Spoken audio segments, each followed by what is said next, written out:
Hello again, everyone. Edwin Learned back once again.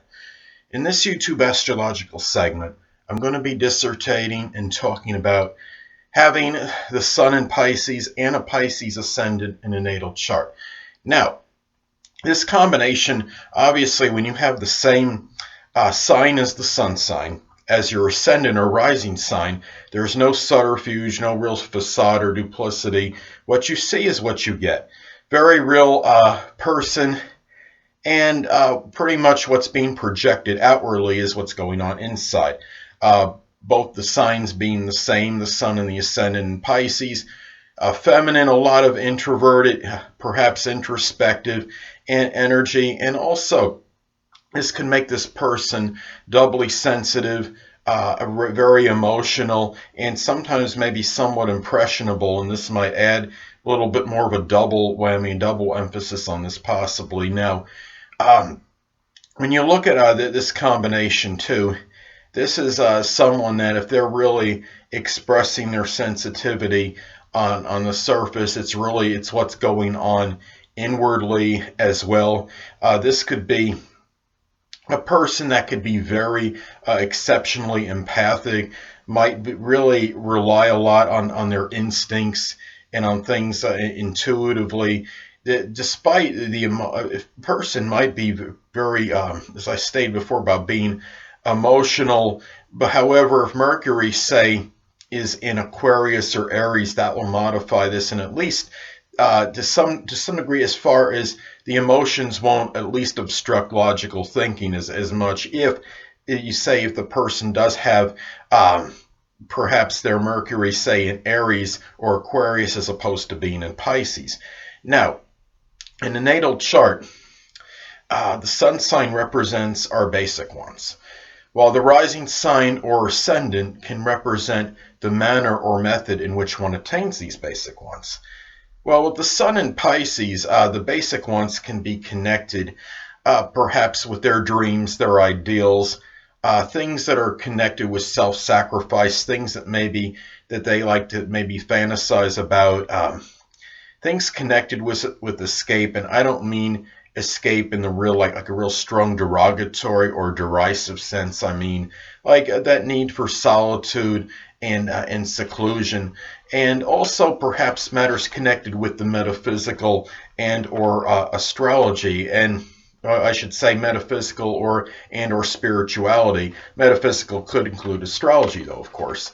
Now, in having the Pisces ascendant as well, now this person may attain those basic Sun and Pisces ones in of course a Pisces way, with a lot of idealism, with a lot of compassion, with a lot of their emotional energy, maybe through their intuitive side.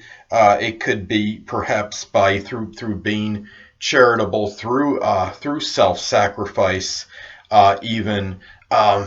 Perhaps this could be done at the same time. There might be a little bit ambivalence and ambiguity connected with this as well, because Pisces is a sign that can be kind of wavering this way. And as far as the dreams and ideals go, there might be a little bit of that ambivalence and that ambiguity. The thing, for example, connected with perhaps having basic wants connected with spirituality and or the metaphysical, that could be done perhaps by attaining those, perhaps with a lot of that Pisces sensitivity and that emotional energy, and perhaps even through using perhaps intuition, there maybe that intuitive side to some degree, and really some of these dreams and ideals may be attained perhaps by being very malleable, by being adaptable, by trying to see the best in others and in circumstances, and working through that perhaps. And anyway, this could be also perhaps one or more of those Pisces dreams and ideals might be attained through a Pisces-like career profession, such as maybe as a medium, something connected with the metaphysical or astrology, a spiritual, perhaps something connected in the pharmaceutical field, chemistry, being an illusionist, something with special effects, maybe doing something with water such as oceanography, or working on a dock, or being like a fisherman, for example. So those are some things to look at with this combination. Now, it's also important to look at the aspect, if any, that is made between the Pisces Sun and Pisces Ascendant. Because you could have, even though you have the same sun sign as the ascendant in this example, it could show how these energies may somewhat merge, or how they may work together. It might show whether you have a conjunction, for example. You might have a little bit of that friction energy in the sex. You could have a or the conjunction and the conjunction can be very intensifying. In the semi-sextile, you could have a good a blending. It just makes a little it's just really for a positive aspect, even though it's minor. Now, a conjunction aspect, for example, let's say the Pisces Sun is at 8 degrees. You have a Pisces Ascendant at 10 degrees. Well, this could be intensifying, and you really even have a greater integration of the inner self and outer self merging, and a person that might even appear even more real to somebody, as opposed to, say, not having the conjunction aspect between the Sun in Pisces and the Pisces Ascendant.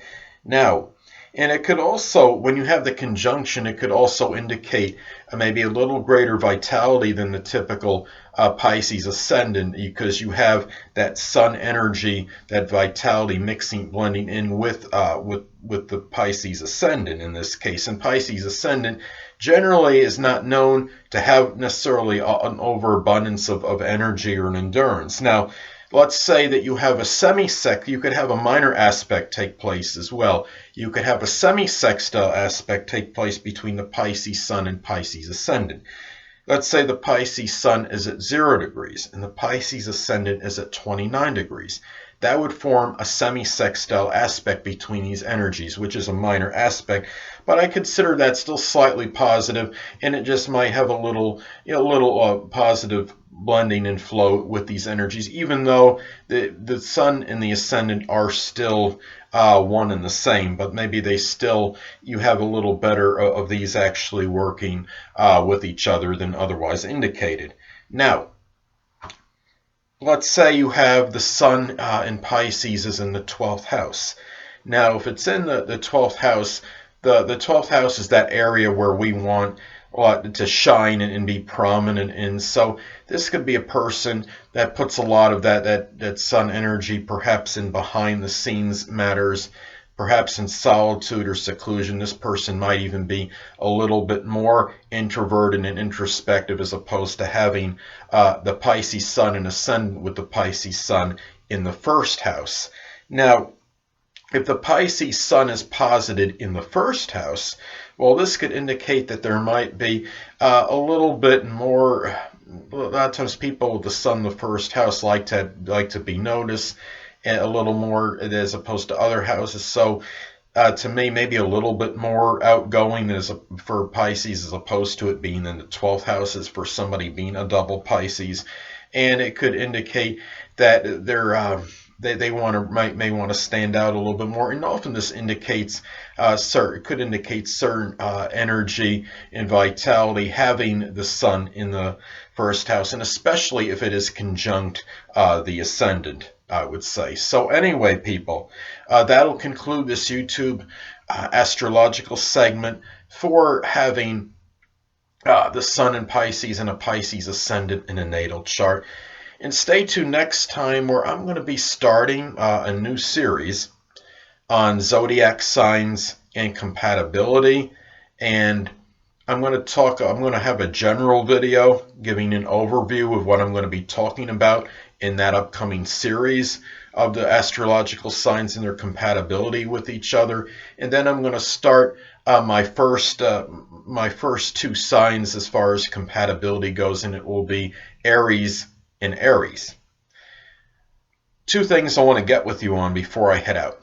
Firstly, the stars may impel but do not compel. And secondly, never isolate any single astrological element, aspect, planetary placement, position, configuration, influence, or what have you, and make an analysis of a person, astrologically speaking, based on this alone, because astrologically speaking, the person is the sum of all their components in their natal chart and not just one. Until next time, people, stay well.